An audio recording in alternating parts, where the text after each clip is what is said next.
saved it the best for last, of course, is talking about data exfiltration. We've got Sean Coyne and Ryan Kazinskian. Enjoy.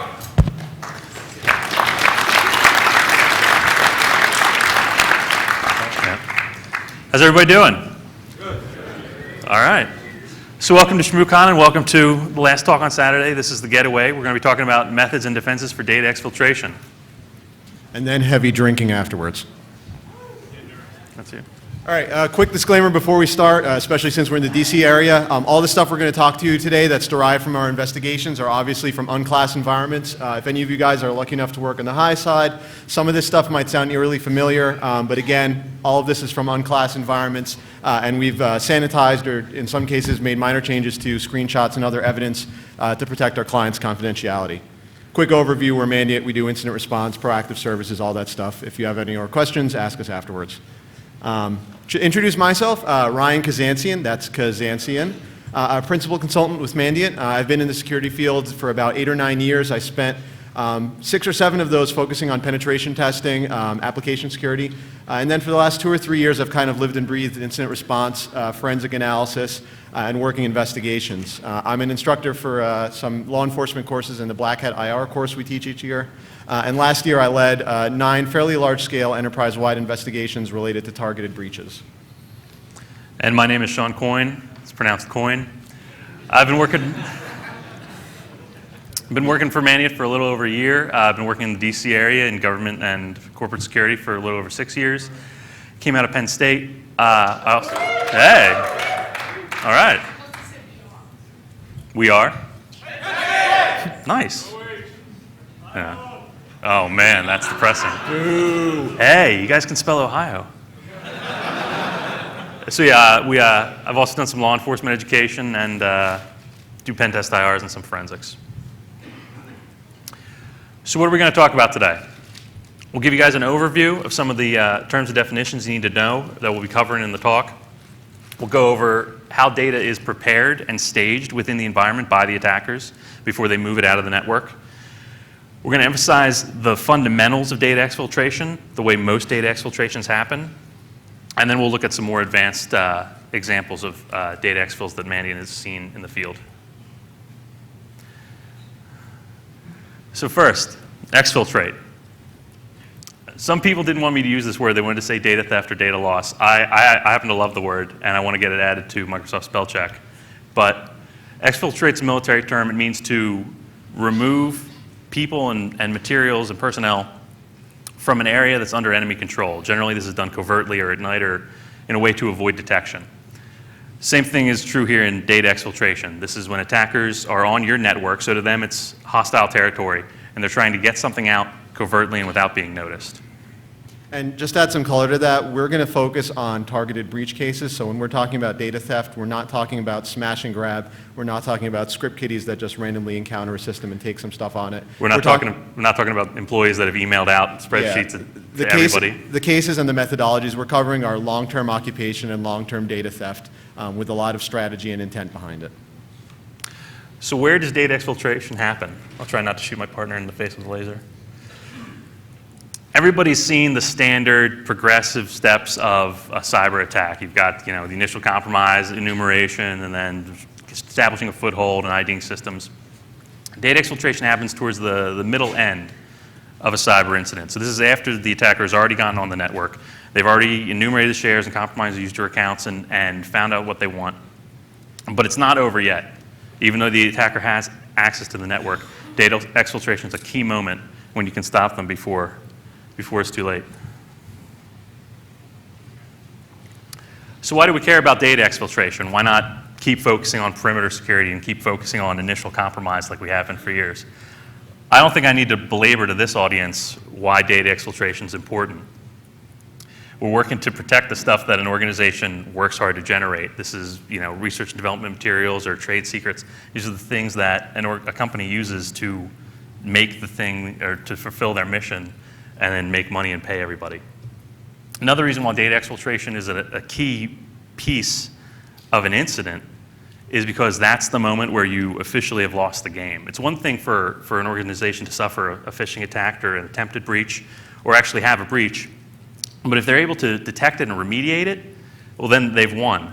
But once the data is out, depending on local laws or your contractual obligations with your partners and your customers, you're done. You have to acknowledge it. You have to actually talk to people, report it to law enforcement, and start remediating.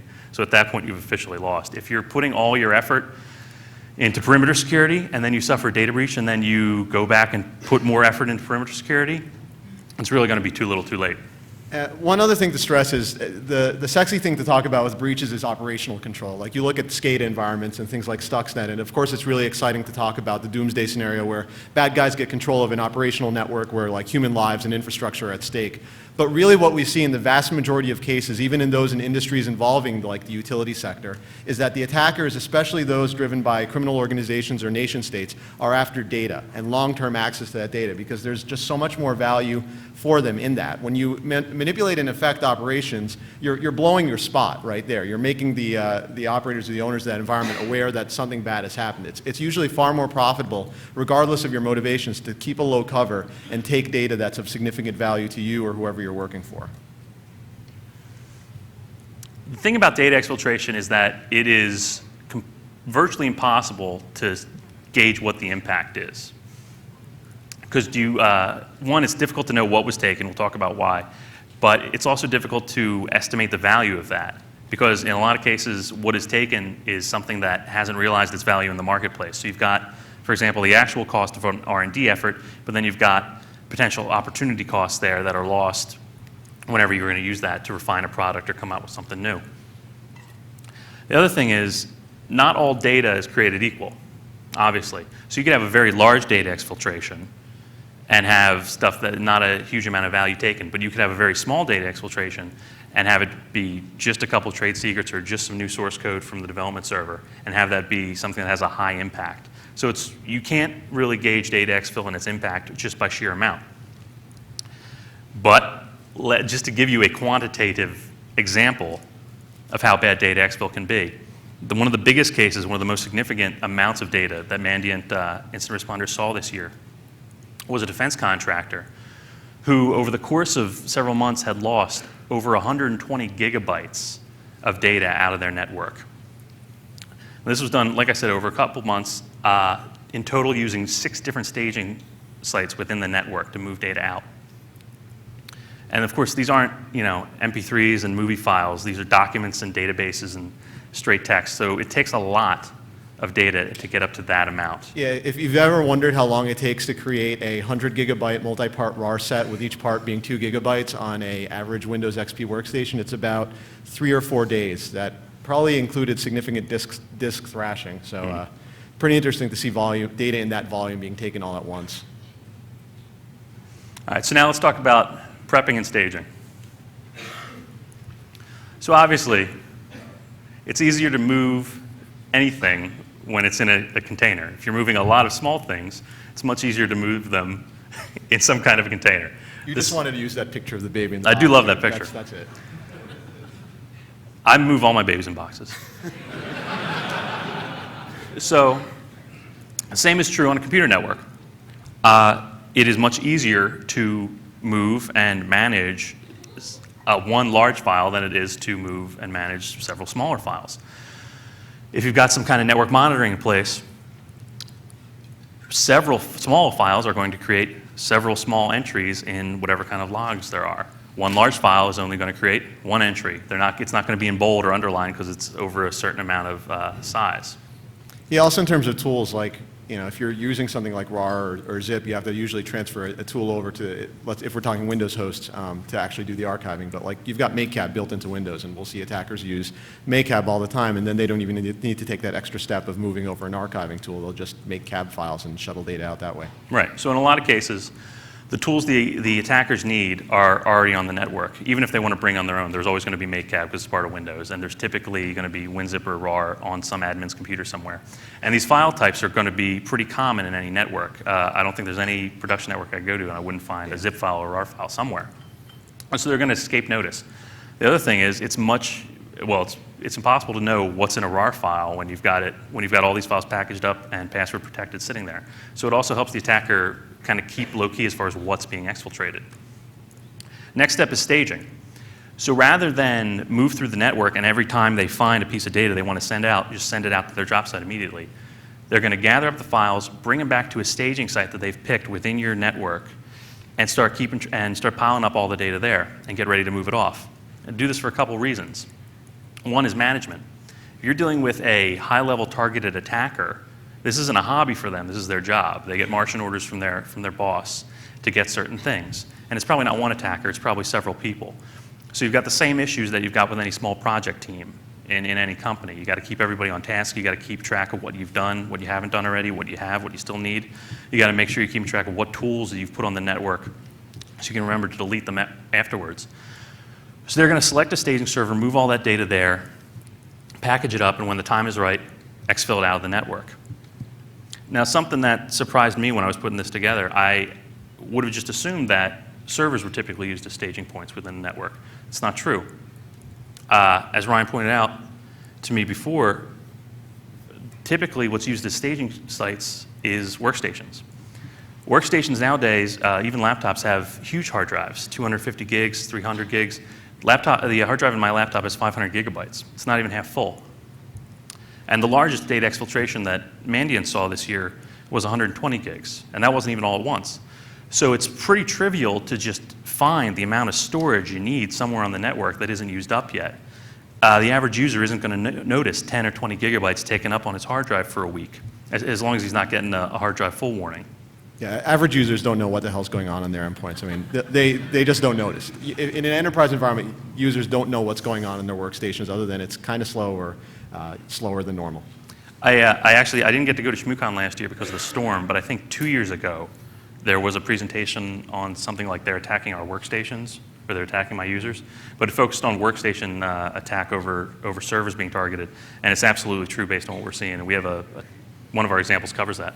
So let's talk a little bit of light forensic stuff, and we'll take deeper dives into technical material in a bit. But wanted to recap some of the most common staging points that we see targeted attackers use. And this is kind of interesting because we'll see the same points used again and again by different threat actors, just because even though there's a million places to hide just on the file system on a Windows host, there are a couple that are just particularly convenient. And again, we see them often. So one of them is the recycler directory.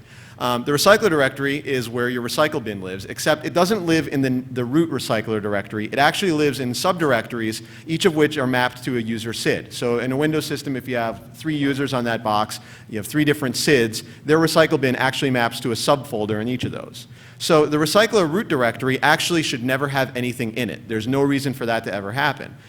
It's a hidden directory too, so in Explorer, if you've got folder options set, user won't normally encounter it in Explorer. And again, if they open up their own recycle bin, they won't see anything in that root path. So we see attackers often put data theft tools as well as their actual data they're about to shuttle out, as well as installers for their malware in recycler. System volume information is another good path. That's where your restore points live in Windows. Again, there's restore point subfolders as well as a couple of files that track metadata about what's in the restore points and when they were created. It's a hidden directory, and in addition to that, access is restricted to system by default. So even on an XP box, if you try to just open up system volume information, you'll get an access denied. Of course, in most cases, the attackers we've seen have already gained local administrator privileges and are running their backdoors under administrator or system context on a system, so it doesn't prevent them from actually writing stuff to the root system volume information directory. And again, very easy to whitelist this directory. It only contains 1 or 2 log files. Anything else in there on any system in your environment, probably bad.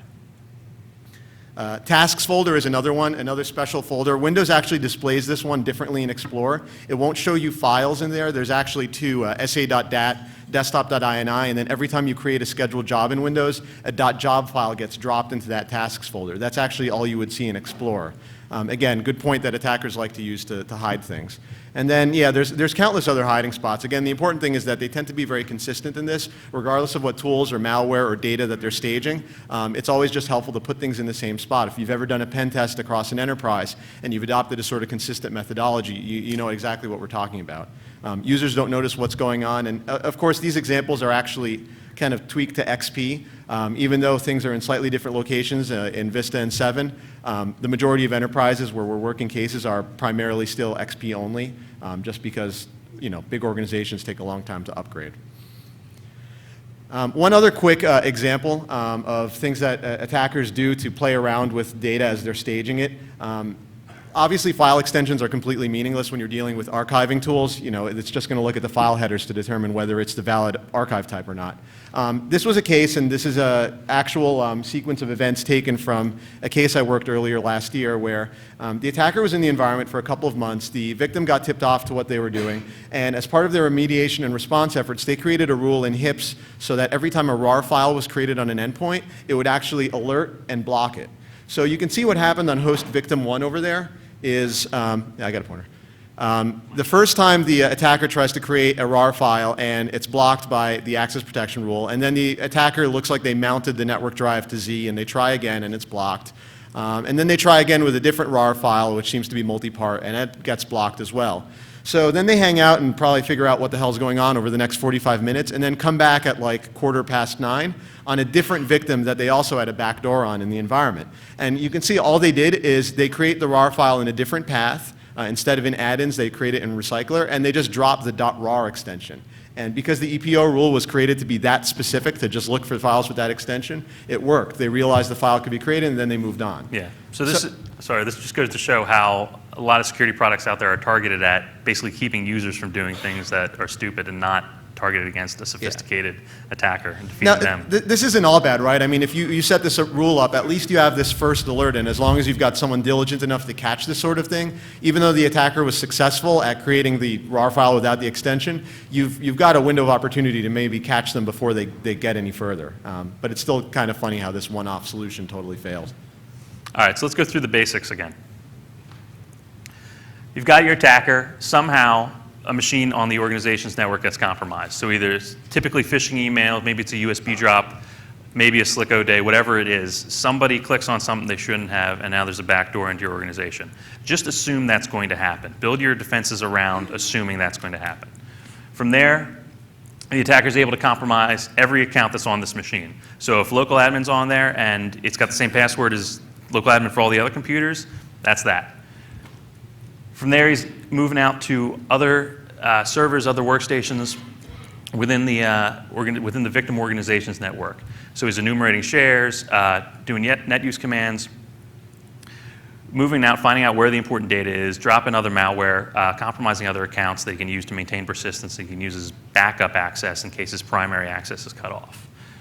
Once he's found all the data that he wants and an area to stage it, he's going to pack it all up in some hidden directory somewhere out of sight and out of mind of the typical user, package it up with some common archiving tools, and then whenever he's ready, ship it out to some kind of drop site on the internet, some server he controls, drop it off there, and then reclaim it whenever.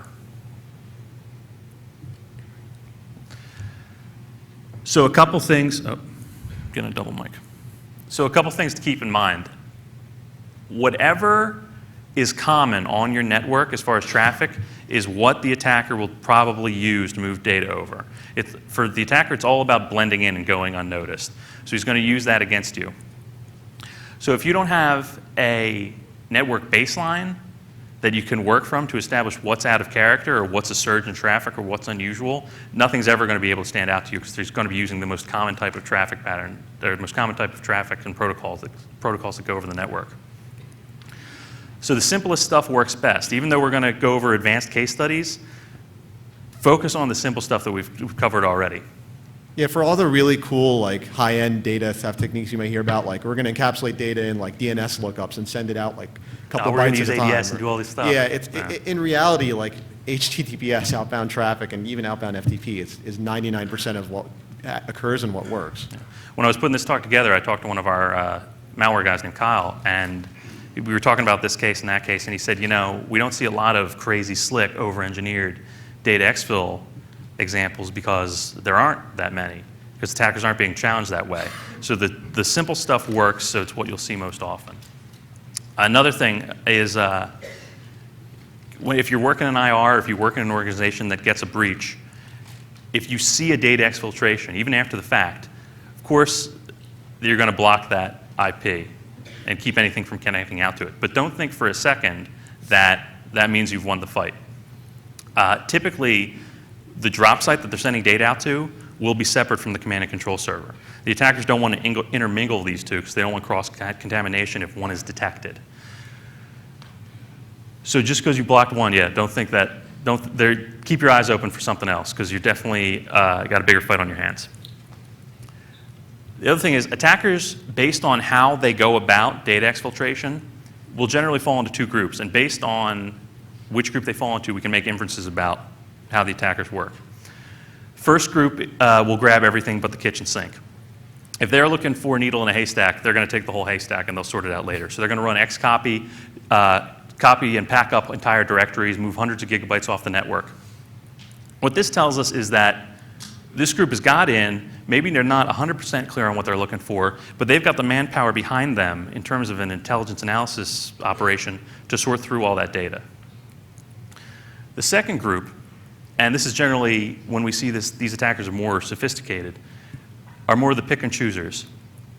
So they'll come into an organization's network, look for exactly the servers and the files that they're looking for, pick and choose through the files, and then exfil a very small amount of data. So from this, we can infer that this is a group that has done a lot of research. Knows exactly what they want to get out of the victim, and is going to take their time to find it. Yeah, I can't tell you how many times I'll see a recurring scheduled pattern where attacker comes early in the week, does directory listings, recursive directory listings on a few file servers or a few paths of interest in the environment, takes those listings, exfils them out, then comes back a week later, 5 days later, 2 weeks later, and then goes after specific files or specific nested subdirectories within those paths where obviously someone's looked at that, said, we want this, this, this, and this, and then that's exactly what they retrieved and nothing else. That tells you a lot, I think, about the strategy and planning that's going into a lot of these. All right. So, yeah. So let's get into the case studies. Yeah, so we're going to give you 3 tales of woe and loss. So these are all creative approaches to data theft we've seen. We wanted to make the case studies kind of show you some of the more advanced and interesting cases because, again, like talking about simple data theft through HTTPS backdoors or outbound FTP is just boring and as simple as it sounds. In all of these cases, again, we're dealing with highly targeted attacks where the victims were chosen based on the business they're in or the information that they have and a competitive advantage that it can give the attackers. They were all initiated by phishing emails, so spear phishing attacks were the attack vector in each case, although the initial exploit vector varied, usually either a link to or an attached document-based exploit. Most of the victims we're going to talk about were actually notified by law enforcement they were breached. So law enforcement, using the various tools at their disposal, detected this incident and notified them rather than the organization figuring it out on its own. And in each case here, we're talking about long-term compromises where the victim was owned for several years before they were either notified or figured it out. So the goal here is not to just talk about this and be like, wow, this is pretty cool on behalf of the attacker, but also to try to get you to think about if you're trying to investigate this or try to prevent it in an organization, like how would you do that and what types of investigative techniques and preventative controls you might have in place. All right, naked file transfer through RDP. Although it wasn't totally naked now that I think about it. No, not really. So we've got a medium-sized defense contractor, about 5,000 hosts on the network. This was a case where they weren't notified by law enforcement. They were already a customer of ours, and they said, you know, we don't know if we're owned, but why don't you come in and just check it out? And sure enough, we found something. This is all attributed to one single attack group. And in all, about 25 hosts on the victim organization were identified as compromised. All right, so first we have our attacker out on the internet, and somehow he gets malware onto a few workstations back on the victim organization. This malware creates a tunnel back to his machine. From there, he's got his malware here set up to do port forwarding. So he RDPs through your tunnel down to the server. Now the server, of course, he's got admin credentials already, so he can log in no problem. And this server is being used as a staging area. So he has the data that he wanted, packs it up into a RAR file on the staging area, and then, for some reason, opens up Outlook Express. Don't know why, but Outlook Express was installed on this server, but before that moment had never been run before. So he opens up Outlook Express, creates an email, attaches his RAR file to the email, but no subject, no recipient, nothing in the body, and then he saves that email. When you save an email in Outlook Express, it creates a .eml file somewhere on the hard drive. So then, the attacker uses the copy and paste function that's built into RDP to copy the email file with the RAR attachment and then just paste it back on his local machine. So it goes up, back, and through this tunnel. So now we've got data that's been stolen in a password-protected RAR, then encapsulated in an email file, and then moved over an HTTPS tunnel. And my favorite thing about this case is it's, as neat as it is and creative, it's also really stupid from a counterforensics perspective because there's really he didn't make it any more difficult by putting the RAR file in an email file before copying and pasting it through the RDP session. Either way, it's an RDP session that's tunneled through a HTTPS encrypted backdoor channel. So from a network forensics perspective, if you've got that encrypted session, that subtle distinction between copying and pasting the RAR versus just copying and pasting the EML doesn't really add much. On the host-based forensic side, as we'll talk about in the next slide, it made it a little more convoluted, but again, this is like a gimmick defense where perhaps they don't really have a great sense of how investigators do forensic analysis, and so they just throw together the most complicated sequence of things that they can practically do and hope that it makes someone's life difficult to detect or respond to this. Yeah. Talking about detection, how would we ever figure this out? So managed incident responders had identified the infected machines, the initial infected workstations. From there, they saw the logon attempt to a server. So they go to that staging server, look for any RDP logons, logon type 10. Once we see that, we're able to establish a timeline. So we start looking through other things on the server that are going to give us information about what went on. So we grab the prefetch. Windows prefetch tells us that right after that RDP logon, Outlook Express was opened for the first time. From there, we go to the index.dat file in Windows Explorer. There we see that after the RDP logon and after Outlook Express was run, somebody browsed to this EML file that was on the hard drive that had since been deleted to view it. But we don't see it moving anywhere across the network. We don't see emails going out through the company's web server. So that's all we're left with. So from that, we're able to infer how they got the data out. Yeah, and then of course we can look at the source workstation from the RDP login and trace our way back to the initial backdoored workstation that was used for that access, and then if we didn't already know that system had been backdoored, we could take a closer look at that host and figure that all out. All right, case 2, malware checks its webmail. In this case, our victim is a medium-sized organization of about 7,000 hosts. They, again, were compromised by a set of threat actors that we linked to a single group. There were 50 compromised hosts in the environment, roundabout, and the data that was targeted in this case were emails from about 2 or 3 dozen specific users over the course of the breach. So this starts off very simply with a custom HTTPS backdoor-based piece of malware that's sitting on a bunch of compromised workstations, and the attacker is doing their normal command and control. And they actually had 2 tools that they would plant on the compromised workstations, and we've seen the same approach used in a number of different victims. They have a pass the hash type utility, which is slightly tweaked, but it's the same exact premise. If you're not familiar with pass the hash, you basically, after you've dumped NTLM hashes for a Windows system, instead of having to crack them, you can just basically replay them to authenticate as a user without needing to know the password. So they use that pass the hash tool in concert with the dumped domain user hashes, which they already obtained earlier in the breach, and a mail retrieval utility that speaks the MAPI protocol, which is used to interface with Exchange servers. So they use this MAPI tool, they talk to the Exchange server, and they pick up emails from a bunch of victim users. And they would actually do this on a fairly scheduled basis, because every couple of weeks they would want to figure out what new emails were sent or received by their targets of interest. So they'd come in, they'd grab these emails with the tool, they'd bundle them up in a RAR file, but then they didn't send them out through their backdoor or FTP or something like that. What they actually did is they had a command line utility that they would plant on the compromised workstations that talked to Hotmail.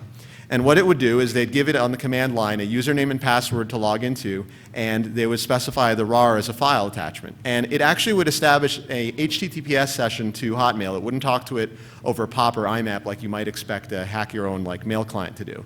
And the advantage of that is it looks like a normal webmail session to Hotmail, and a large chunk of that session is going to be over HTTPS. So if you're doing network monitoring, this does not look unusual at all. They send an email to themselves with the RAR file as the attachment, and then of course they just pick it up on their own system by checking their mail. So pretty slick technique, and it's very effective at evading a lot of network controls. This kind of takes us to a, the logical question then is, what's a bad endpoint? And this is a challenge we're seeing a lot of victims face with more sophisticated breaches where, we always presumably think about the attacker rolling their own command and control infrastructure or data theft infrastructure, but the reality is we're seeing more and more targeted attacks where legitimate sites and services are being hijacked for command and control. If you've done a lot of work involving mass malware and botnets, you've seen this trend occur for the last couple of years, but it's only recently that we're starting to see targeted attackers take the same approach, perhaps out of necessity. And what really makes this challenging is that if you think about your traditional network-based forensic tools like content inspection, so your traditional IDS, or looking for known bad endpoints based on some sort of intelligence feed or like dynamic DNS or anything like that, all of that stuff sort of fails because it's just legitimate SSL connections to legitimate sites that everyone in your environment is going to use. So this is a pretty significant challenge, and we anticipate it's probably only going to get worse. The only trade-off here is you're trading off detection versus anonymity. So if you're using these services, you may make it a little easier to eventually have someone figure out your initial identity, but the fact is it's so trivial to sign up for most of them, like Dropbox or Twitter or Gmail or Facebook or Hotmail with complete anonymity, that I think that trade-off of leveraging another service provider for this type of malicious activity is worthwhile for most intruders. Finally, for our last case, down the tunnel and through the loop. This is another small enterprise of about 2,000 hosts, but it's pretty interesting because we're going to talk about a multi-phase breach.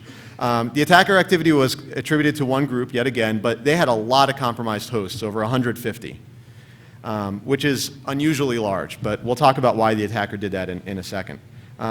So the attacker had command and control to a bunch of compromised systems using Poison Ivy. If you haven't heard of Poison Ivy, it's a roll-your-own backdoor toolkit that's been available for like 10 years, but targeted attackers, as often as they use custom malware, will sometimes just take something that's publicly available, tweak or repack it in some ways, and use that, because it works just fine. So very traditional, net use to some accessed servers after they've dumped domain hashes and have all the creds they need. And then they would just bundle up files and RARs, and they would go ahead and package them up on the compromised staging points, and they were FTPing them out to 1 or 2 drop points. So 150 compromised systems, 38 different malware variants. For Poison Ivy alone, they were using about 10 or 12 different variants of Poison Ivy, and I'll talk a moment about how each variant was different.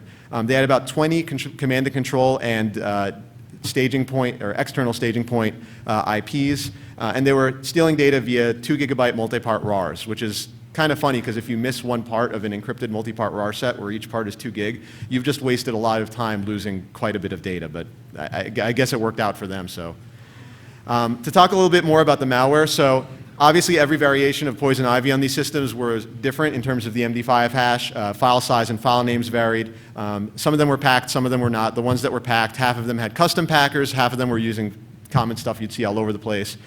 Each of them had different hard-coded command and control addresses. Some of them used the default Poison Ivy handle in memory, the like bang VOQ, and then some of them used different handles. And then some of them had the default encryption key and some of them didn't. But among all those variations, there were also consistencies. One being that all of the malware were installed from the same exact path, which was the recycler drive. So the installer always was initially residing in that path. Second consistency. It always was implanted into one of 2 alternate data stream locations, either the system32 folder or the user's application data temp folder. Poison Ivy by default does process injection into your default web browser, which it checks via a registry key. So it was always done process injection into Firefox or Internet Explorer, depending on the victim system. And it always uses the same exact persistence mechanism in the registry, which is the active setup installed components key. So it's always going to be a GUID within that same registry path. So the way we approach something like this is you have to do enterprise scale forensic analysis of every system in the environment using some combination of roll your own tools, or we do this in our own product, but you can't just get this stuff on the network. And what we try to do is take all of those unique and consistent elements of the Poison Ivy malware in this case and develop some sort of indicator that would reliably tell us not just if we found the same exact variants we've seen elsewhere, but also different versions that still shared some of those common characteristics. I know this is going to be really small here, but this is written in our IOC format. If you Google Open IOC, it's an open schema that we have for expressing about 200 or 300 different forensic characteristics of malware in a more intelligent way than just MD5 hash and file name. So by examining the environment for these indicators, we were able to find all the compromised systems and assist the victim with remediation. They got rid of the attackers. Unfortunately, they were able to come back into the environment several months later via another phishing campaign using some more sophisticated zero-day malware. And what's really cool is the second incident was completely different, even though it involved the same exact actors. So what these guys did this time is they had custom malware rather than Poison Ivy on a very small number of servers rather than workstations. From those compromised servers, they laterally accessed and backdoored a few more servers with a different variant of Poison Ivy that was actually more significantly changed than the variants we saw in the previous phase. and then again, accessed a bunch of different servers on which they didn't put any malware, grabbed files, and then the way they exfilled the data was pretty cool. So using a similar SOX proxy type malware that Sean talked about in the first case, the attacker actually planted that proxy malware on two internal servers that were running unused instances of IIS. One of them was like a mail server, I think. And so those unused web servers in the internal network are sitting there with this proxy malware, and then the attacker actually uses HTTP through the proxy to request RAR files that they plant in the web root of this unused server. And we actually ended up catching this by seeing a IIS log file on one of these systems before the attacker had a chance to wipe them. They actually had another tool that would like grep for RAR entries in the access logs and just delete those rows. So here's like an in-stage attack, and the source and destination IP are the same, loopback, because the endpoint of the SOX proxy is on the web server itself, so the requests look like they're originating from the same host. That tipped us off. The good thing about this is we detected the data theft in progress, so they were at like part 30 of a 72-part RAR set, so we were able to stop them midway through, and so they got absolutely nothing because, again, encrypted multi-part RAR archive is useless, so that was kind of cool. So is all lost, Sean? No, not at all. Oh, this is still me. Okay. So when you're doing these types of investigations, like, and we get this all the time where, we're presented with a case and we'll go to our forensic analysts and be like, we need you to tell us what was taken. And if you've ever done investigations, you're like, this sucks, because that's like the hardest question to answer. Like, is this system is compromised is way easier than saying, tell me exactly what data was taken from this system, because the forensic artifacts are often not as clear or there anymore. Again, another thing to emphasize is staging is not proof of data theft. Just because you see data sitting in a staging area doesn't prove that it's left the network yet. And we often grapple with this when working with organizations to really establish what the level of risk was. We've already talked about how long-term occupation is common, and what we want to briefly touch on now is how there are different strategies that you can employ for both investigating this at a single host scale versus an enterprise-wide scale, and also some very simple techniques for detection and prevention. Obviously, this could be a whole other presentation on its own. So, hosted network analysis, a passionately debated topic nowadays. Are you Team Jacob or Edward, Sean? I go Team Jacob, actually. That's good call. Thanks. The truth is, you need both. You definitely need both. But the problem we see a lot with clients and with organizations out there is that they focus on network monitoring because it's a little easier. It's a little more straightforward, and there's more tools for it. To do deep host analysis, one, you need tools that can go through an entire environment and check out every host and what they've got running. But then you also need a more specific skill set. You need somebody to be able to delve into that. And the network stuff's just easier, so that's where everybody kind of focuses. But you absolutely need both, and we'll talk about why. Even at some of our biggest multinational clients, it's rare to find more than 2 or 3 forensic analysts that actually just do that, and maybe a malware person. And even the forensics people are usually tasked with doing misuse cases and employee misuse and other criminal cases, as well as intrusions. And intrusion forensics is a specialty on its own. It's like, just because you know how to open something up in EnCase or acquire an image doesn't mean you know how an intrusion works. And so that skill set is still, I think, relatively new, especially when it comes to host-based forensic analysis. And it's just, at a maturity level, most orgs aren't there yet. And I think that's why a lot of them really struggle, because they have to rely so exclusively on network-based detection. So briefly to talk about what we do when we are tasked with finding evidence of data theft on a single host. A lot of it's really traditional file system forensics and timeline analysis, where you start from when you know some indication of malicious activity occurred on that system and pivot time-wise from that point. We'll use a lot of different time records aside from the normal NTFS timestamps, like the file name creation and modified and information records that are stored in the MFT, registry modification dates related to backdoors that may have been installed in the system, and use registry keys for persistence. Directory index records are a good source to sometimes uncover files that were once in a specific path. We'll search unallocated space for things like RAR headers, and once we find them, we'll start carving out chunks of data and see if you can find and reconstruct anything meaningful. And then stuff like shell bags and MRU registry keys are often useful if the attacker was able to establish an interactive session to the system. Those registry keys will give you some of the window elements and file listings that the user saw if they were interacting with the system over RDP and Explorer, and that can often give you a sense of what files they were looking at or messing with. At an enterprise scale, i.e. if you're looking at thousands of systems, the problem is much more significant. Again, we have a product that focuses on this. We have organizations we work with that roll their own using a combination of HIPs and other endpoint-related security tools. But really the idea is you want to start by focusing on lightweight data that's suitable for stacking and searching, things that you can combine from all the systems in your environment and have a manageable amount of data. So we talked a lot about those common staging directories earlier. You could like hack together a Nessus or maybe even Nmap with Nmap scripting engine script to like parse all of those directories and whitelist stuff that should be in them and then return anything that doesn't match that on any system in your environment. It's easy to whitelist some of those common hiding spots and use that as a starting point. What else? Restore point analysis is another good one. You can grab like the change logs and restore points for paths where attackers like to hide their tools or where you know the attacker has hidden their tools and see if anything has ever run out of those paths and then subsequently been removed from the system. Prefetch analysis like we showed you in that one case. Lots of different things, but it's a much more significant challenge when you're trying to find a needle in a really large haystack. Network logs. So everyone talks about like, if you've got a massive data exfil incident, like, isn't it easy to just see that on the wire? Like, don't people notice that hundreds of gigabytes are leaving their network and that's like 10 times their normal network traffic baseline? Surely I'll notice. Yeah, like large files being someone taken. just sits there and is like, how much data is leaving my network today? And that's just not what happens. Usually if high volume data transfers are detected, it's after the fact. Sometimes your helpful SOC will tell you like a week later, hey, you had like an extra 500 gigabytes go out of your network last week. Just thought we'd give you a heads up. So yeah, the problem is you find out about this after the fact, and then a lot of places don't know what to do next. It's like, well, we can't map that traffic back to a single offending host because we don't have DHCP or DNS logging, so we don't know which systems issued those DNS requests to the malicious C2 or data theft endpoint domain. Or we have no DHCP logging, so we know the IP, but we can't map that back to a specific host from 2 weeks ago.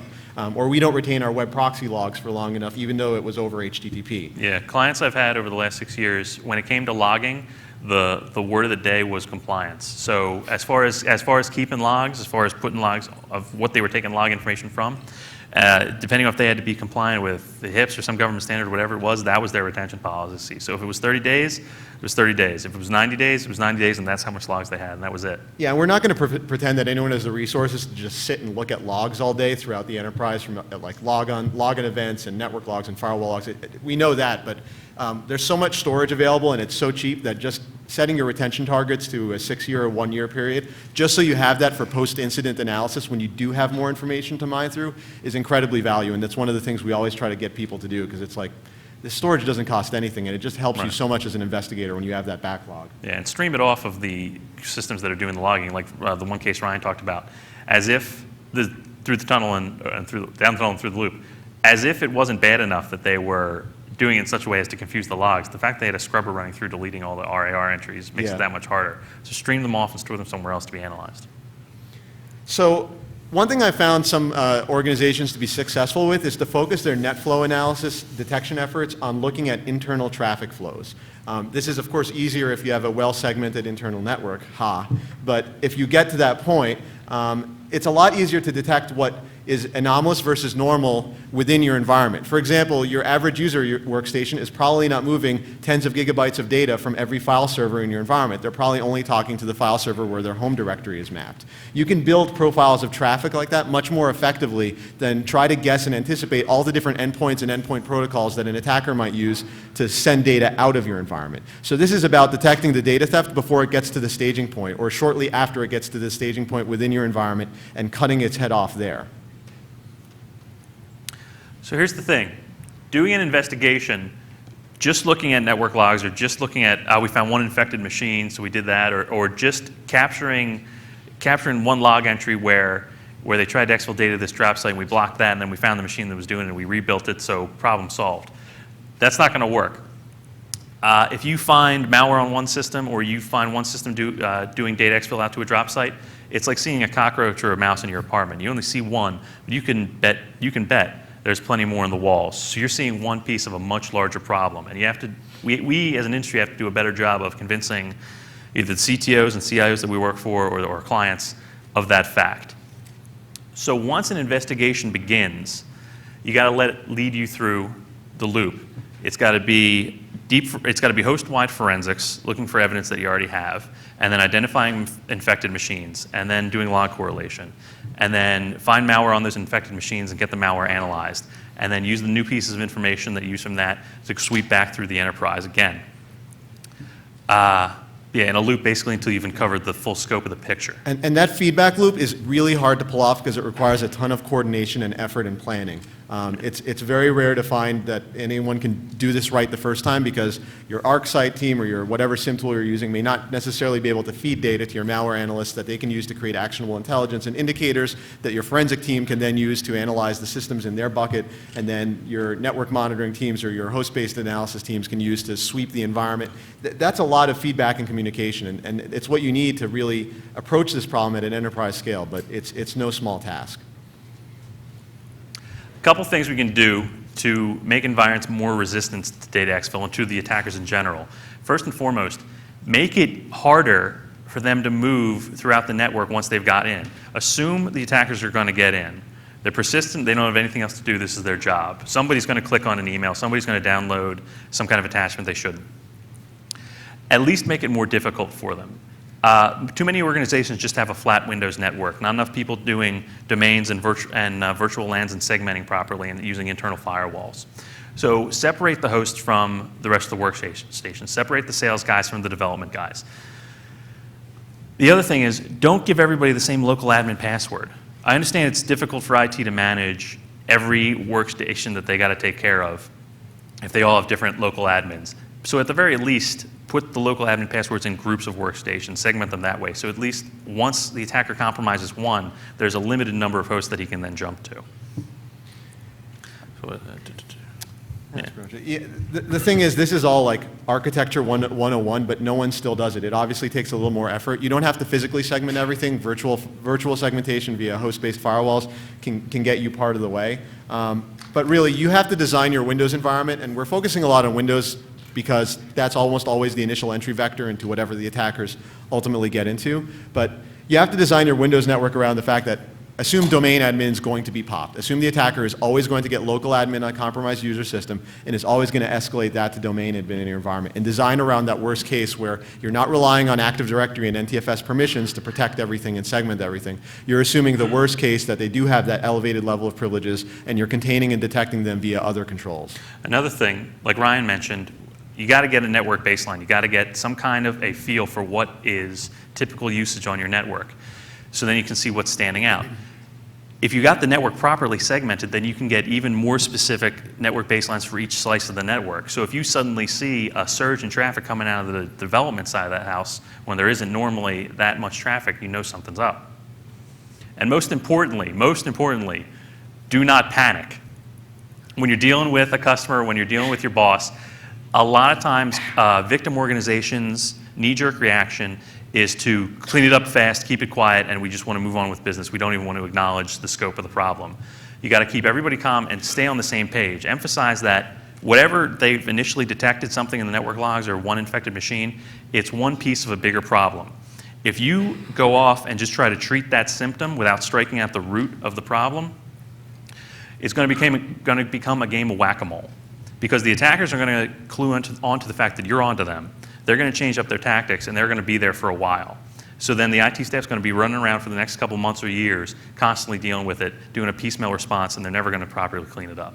And this isn't academic. This is from like actual experience we see time and time again where response efforts are too soon or incomplete, and it just drives the attacker to keep adapting and keeping ahead of the game. And it's just a really, really tough exercise to stay in whack-a-mole mode for year after year. You're just going to continuously be finding new systems with new variants and never really have a good sense of what the attacker's doing. In short, this is a marathon, not a sprint. If you are an organization that has assets that have been targeted with these types of attacks, the intruders were there for a reason. Obviously, as you continue to do your business, that value isn't going to go away, so they're going to try to come back. We typically find that because it's very difficult to secure the weakest link, which is your users and your endpoints, that they are going to be successful, and 100% prevention is just unrealistic to expect. You win this game with rapid detection and containment. That's your effective response rather than blocking them outright. And ultimately what you try to do in this type of game is You may not prevent them 100%, but you can make it really expensive to be exploited, to have data stolen from your environment, and to be compromised for a protracted period of time. And as you step it up and make it harder for the attacker to achieve those objectives, you are increasing the cost of you as a victim to them as the attackers targeting you for whatever you have of value. That's what you get, and that's how you win this game. So in short, just to close out so we can get the Q&A, we have a bunch of free tools and stuff on our website for everything from memory analysis with Memorize to editing those indicators of compromise like I showed you earlier, so check that out. We also just released a white paper called M-Trends, which is pretty cool, covering a lot of the things we found during our investigations this past year, including some of the stuff we just talked about. Special thanks to the team at Mandiant that helped us put this together. And with that, I think we'll... Oh, and we're hiring if you do cool forensics or memory analysis or anything like this and want to know more, let us know. But with that, thank you for your time, and we'll take any questions with whatever we have left. Thank you.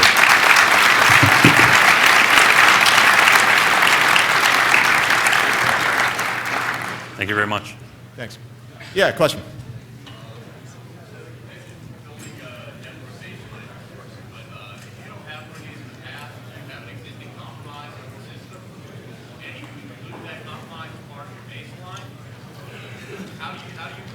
Yeah, the question was, how do you establish a network baseline if you're already owned and what you put into your baseline ends up being part of the attributes of that owned system? Yeah, that's a great question, and that's why it's, yeah, baselining has to be done after you've already gone through the effort of proactively determining whether you're breached. That's actually very similar to a different situation I heard where, an organization found that they were compromised, they try to restore from clean backup, and then they have an attacker on their system again, and they finally realized that the clean backup that they backed up from was infected. Yeah, baselining at that point. Baselining takes work. It's not just look and trust exactly what you see. Yeah. So that's a great point.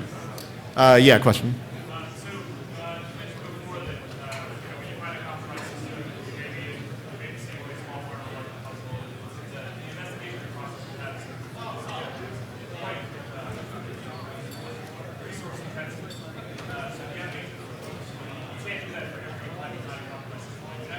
Yeah, so what you want to do is the question was that the process to make sure you don't overreact or that you don't react too quickly without having more information about the breaches can be resource intensive, and that's true.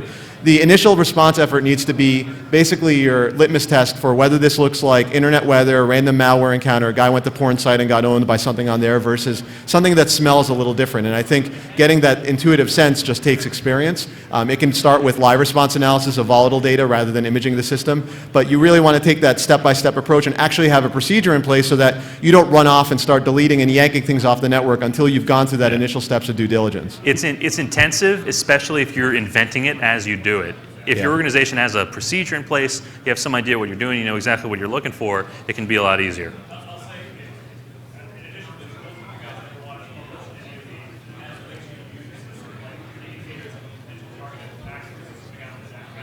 We do have a lot of information like that in our M-Trends report and in talks like this that we give. And we'll be doing much more of that as we gather more of this and figure out ways to share things without giving away too much to the attacker that will allow them to know exactly what everyone's looking for. That's a tricky game to manage, that sort of intelligence. Sure. Blue shirt? Yes.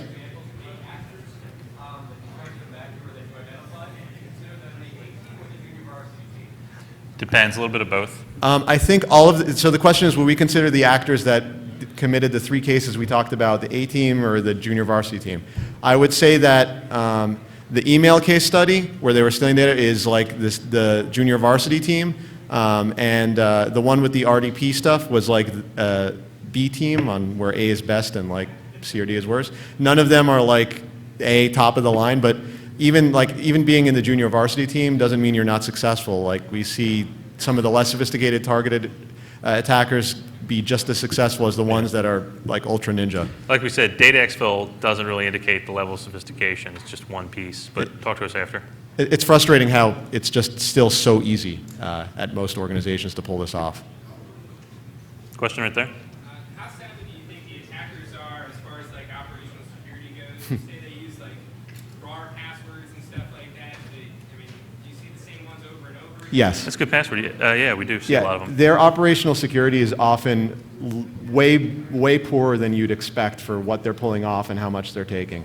We see that that's actually one of their weakest elements, and that they're pretty successful at breaching. And I mean, to quantify that, so they're very organized in how they step up their game, so they're not going to give away their best malware and exploits until they absolutely need to. So there's definitely a lot of methodology and tactical considerations that are made in terms of how they stage those attacks and even how they go after data.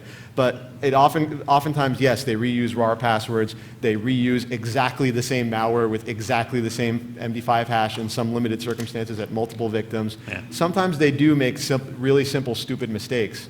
And yeah, it's sometimes amusing to see that they haven't taken a more hardline approach to operational security on their end. But Yeah, the reality is they're just not being challenged to improve in that area. So yeah, they get away with sloppiness. I still think it's a remarkable strategy, though, when you have this whole stable of really awesome backdoor malware and initial exploits, and you don't use them until you absolutely need to. That implies a level of organization and tactical direction. Yeah. And when we see multiple phases of a compromise by the same actors, and we see them improve their techniques each time, it's like, wow, these guys really have a plan in place for this. It's not just someone throwing whatever tools they have at a victim. In the back?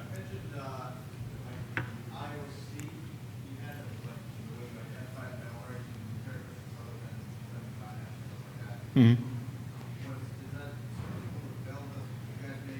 The question was, we mentioned an IOC as a way that we track forensic artifacts and indicators of compromise from malware, and if that's something we make available. So yeah, that's we have an open IOC is the name of the format. We have an editor and a schema definition explaining that, all of that on our website if you Google for it. We're working on creating more tools that use that. Our own commercial product consumes and uses those tools, but we also encourage everyone to use it as a method of communicating information about malware, again, to get around this system of people keeping lists of file names and MD5 hashes and nothing else, because that's just virtually useless for these types of breaches. I think we're out of time for questions, but Ryan and I will be here, or we'll be at Mandiant's table by the entrance to the conference area upstairs, so you can come by and talk to us if you have any other questions. Thanks once again, guys. Appreciate it. Thanks, guys.